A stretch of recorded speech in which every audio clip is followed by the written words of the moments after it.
Hey, this is Ryan, the founder of Force Armory.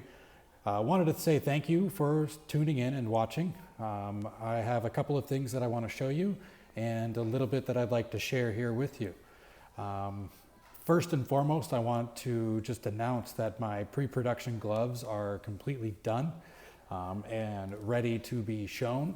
I just wanted to talk about it a little bit though, and pretty much where I've been in the past and what got me to this point. It's been about a year since I have really posted anything. I've been working quite a bit. Um, I've been working quite a bit both on this project and also just with my full-time job. My life is kind of sectioned around three different parts, right? I have my family, which is very dear to me. I've got three little girls and a wonderful wife that I love spending time with. And, you know, family is very important. And you've got to be able to put in that amount of effort, the amount that you want to see come out. And I'm a firm believer in that. Second thing, I mean, I am full-time. I'm a full-time employee. I work for a pretty large finance company, and you know things are going well, and so I can actually use some of my money that I make from my full-time job to help create this, right? And that's really where we're at. This whole entire project and Force Armory, this business, came about 5 years ago. And my first vision was that I wanted to create lightsabers, which I did. And I'm actually going to show you some today. But ultimately, when I got ready to launch them, I noticed that there was a very large shift in the market. There was a lot of lightsaber vendors that were out there, and it was really saturated, right? And I thought, in order for me to launch these lightsabers and to be successful with it and to do what I wanted to do with them, I had to have more of an offering, and I had to be taking care of more than just lightsabers or fancy flashlights, right? Because that's ultimately what a lot of the marketplace was doing. There are still some really great vendors out there, a lot of great people making sabers, and I have some, right? And I have the designs, and I want to move forward with it. But again, I feel like I need to make more of a round offer. And the biggest issue that I was seeing in the entire fighting industry and the entire fighting marketplace, like lightsaber fighting, sword fighting, there's SCA, there's HEMA, there's all sorts of industries that there's a lot of martial arts and a lot of fighting happening in. People need protection, and the hardest thing about protection is making it right and making something that is scalable in this day and age. And so that really kind of brings me to where I'm at, right? My first idea was to make a kind of like a jacket of sorts, and I've got that designed and pretty much ready to go as well. In terms of the testing for prototypes and stuff like that, I'm still in the R&D phase with it, but the biggest issue was hand protection. These guys, right? We want to make sure that while we're practicing and sparring and doing what we all love, you need protection, right? That's first and foremost. And a lot of what I've done has been based upon feedback, right? Feedback of not only the entire industry of crawling over Facebook feeds and posts about, is this protection going to work? Or, hey, if I make these modifications, is this going to work? It's been based off of all of that feedback, but also my personal feedback of getting hit in the hands with a lightsaber is no fun. Getting hit in the hands with anything is no fun, right? But let alone when you're playing around with your friends and you're going full contact and full force because of the rig that you've got, right? If you've got all the adequate protection, there's still these guys that manage to get beat up the most, and that's just because of what we're doing, right? It's kind of like an occupational hazard. So a lot of what I've built was based off of that. And so what I want to do is just kind of take you through where I was originally, right, and show off a couple of different things. I'd like to basically rewind the clock and bring you back to April of last year, when I posted the pictures of my timeless gauntlets, of the original version 1 of them, where it's had a lot of significant changes. The design is pretty closely similar, but these pre-production gloves and the final production ones are going to be they're going to be excellent. I can tell you that much. I'm pretty sure that you're going to be happy with them once you see them. So let's get started. So the first thing that I want to show is my lightsabers and what I had created a few years ago. And again, I do want to launch these and I do want to produce them, but I want to be able to offer a full suite of products when I do go through and finally launch them. So without further ado, this one is my first lightsaber that I had launched on Kickstarter, the Avalon. And it has a pretty nice Tsuba, so it protects your hands as you are holding it, right? It's pretty long and it's pretty full in the hands. It's about, I think, an inch on the outer diameter, maybe a little bit over an inch, but it's light and it's not heavy. I mean, the Tsuba it has some weight to it, right? But when you put a blade in there, it holds very well. All of these parts are 100% interchangeable. Everything is able to be taken off and switched around, the tops or the bottoms. That would be with either this part or the second lightsaber. So here's where the sound would be coming out. Illuminated light switches. I mean, pretty standard stuff, right? I mean, it's nothing super fancy, but ultimately there's a lot of room to etch, right? These are about a little bit over a finger distance, a finger width apart. I'd love to get these to really a custom etching shop to really get some really cool custom work done on these originals that I have. So that was the Avalon. The second one that I have here is the Rock.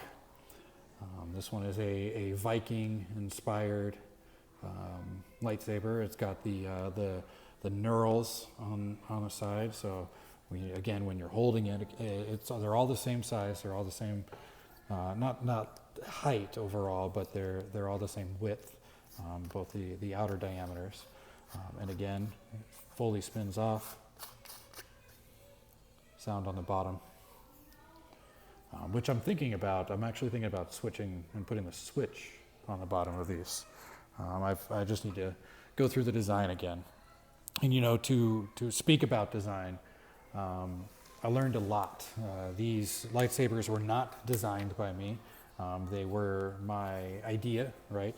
But through the getting these created and designed side by side with the person that has the experience, he's a good dude. I met him he's from Florida, lifelong friend right there. Lester, if you're seeing this, I really appreciate you.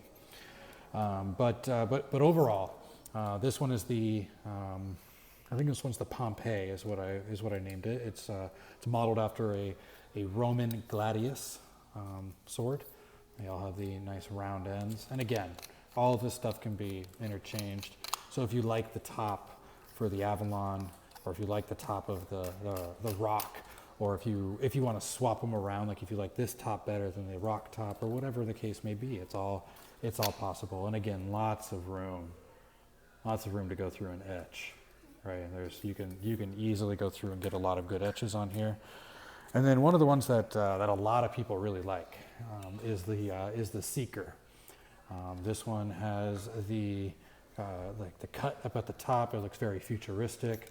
It's got like kind of the little slants in here. Makes it look a little bit more Star Wars-y is kind of the feel that I was getting. I mean, when you see these slots, you can kind of think about that, and you know, again, tons and tons and tons of room for a nice etch on there, nice clean lines everywhere, and on the bottom, again, with the same kind of Star Wars-y slated kind of a grill there. It's pretty cool. So that kind of takes me through the lightsabers, right? Next, I want to share where I was with my gloves. Now, mind you, I did have quite a few versions. I think I went through 13 or 14 different versions of this. What I'm going to show today and what I've got prepared today is really, these were, I think, versions maybe 8 through the final ones, right? The first beginning ones, like I said, I had to learn all of this. I had to learn all of the programming from scratch. I went through and trained myself. And the only way that I was able to learn was just trial and error. I got a 3D printer, and that was a whole month of just learning all on its own. And I've got it now down to a science, right, where I know exactly what I've got to do and what I need to design in the program and in the digital realm, and in order to equal something in the physical realm. And so I can take an idea from here and bring it to reality in a matter of a day. And now I have the ability to take the idea from here to here and then turn it into something that's producible and replicable through lots of different other means, whether it be through casting or through the injection molding process, which is the process that I'm going to be using to come up and create the final gloves, and produce these Infinity gloves, or not Infinity, I apologize, these Timeless gauntlets. I got a little confused there with you guys know Infinity War and all that fun stuff. So without further ado, I want to show my first design. These were the hourglass designs that I had originally come up with and created in terms of concept. And I mean, you can see here, this was the first time that I had done something so complex inside of SolidWorks and through 3D design. And when you put it on, I mean, you can tell there's some solid protection, right? Like my hand is not going to get hit, right? But then when I turn it around, you can see that there's some issues, right? I mean, sure, does it cover most of it? Yeah, but I have to like hold it in place. So what I did was I thought I was going to have 4 individual fingers, kind of like Pro Gauntlet, right? Where you can move it around, and that still is on the table.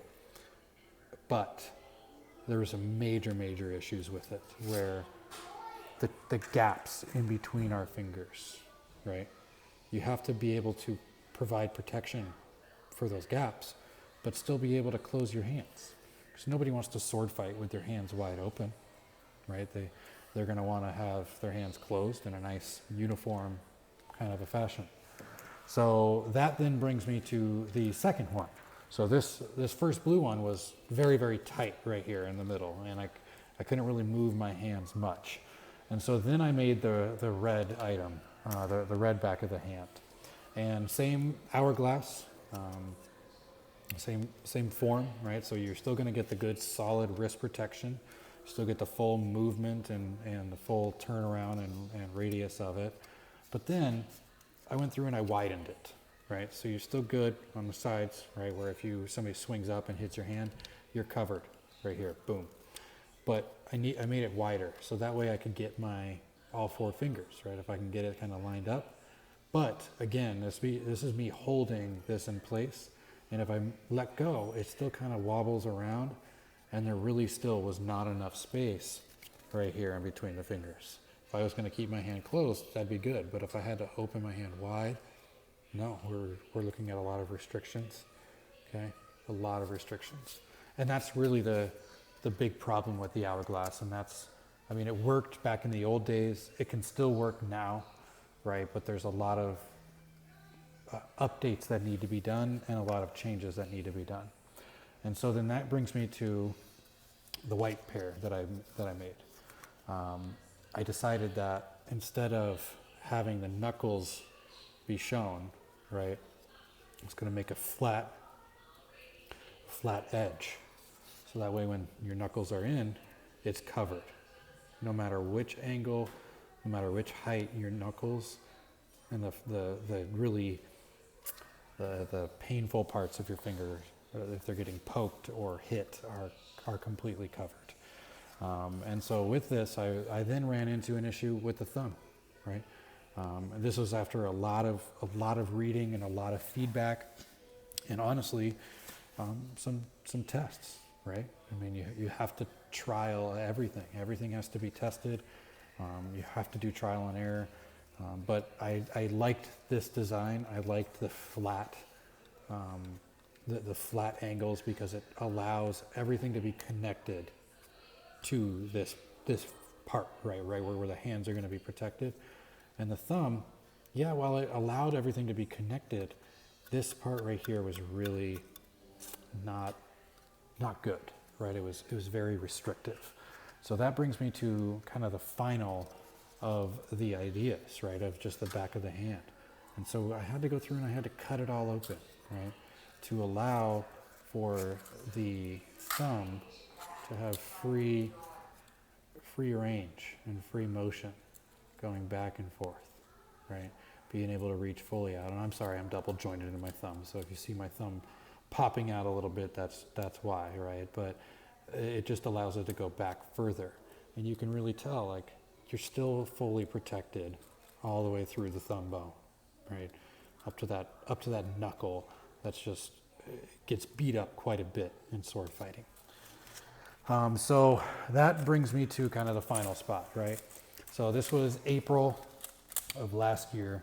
I had posted the version 1 of my gloves, right? And to be honest, I broke a piece or two, or more than that. But ultimately, I replaced it with an orange. But this is what you guys saw last time, right? This is what I posted up on Facebook. This is the timeless gauntlet right here. I mean, everything is movable. Everything is modular, and I mean it really looks clean, right? It's got a very slim profile, and I mean it works well, right?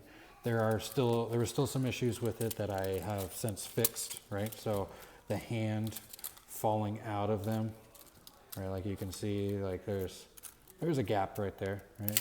So I fixed that. The thumb is honestly, it's pretty good in this one. It moves, but it's a little restrictive inside, right? There's some of the really good parts is that, like, look, like you can, when it's all being held together, and again, I fixed that issue, but you can really get a good grip on anything, right? If you wanted to hold a sword, you could hold that sword and be, as long as everything stays in the cover, you're good, right? And so this is where I left off. I've since posted that I'm going to do a pre-production set, and I had a couple of hiccups with that. I mean, when you're going through your production process to create a new pair of gloves, and you're hammering out all of those kinks, it sometimes it takes longer than expected. And so with all of that being known, though, I have finished them, right? These are not the full-blown production ones yet. I'm not ready to move forward. I still have a lot of kinks here that I need to work out of the production process, but that's happening, right? That's may not be happening right now as we speak, but it is happening, and it's going to happen this year.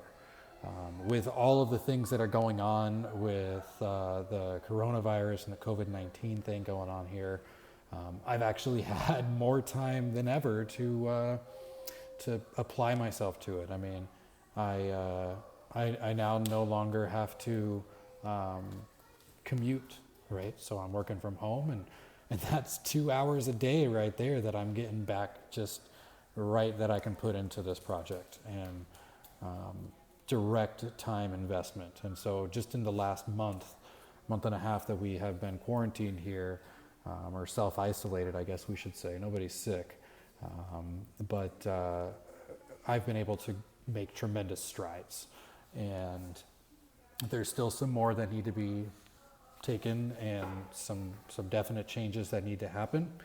But with that being known, I'd like to announce that I am going to be running a very, very, very small alpha. And the alpha is going to consist of 25 people that I'm going to offer a buy one, get one opportunity to, where you get to test out these gloves. I'm going to have a lot more details tomorrow. I'm going to go through and itemize everything out.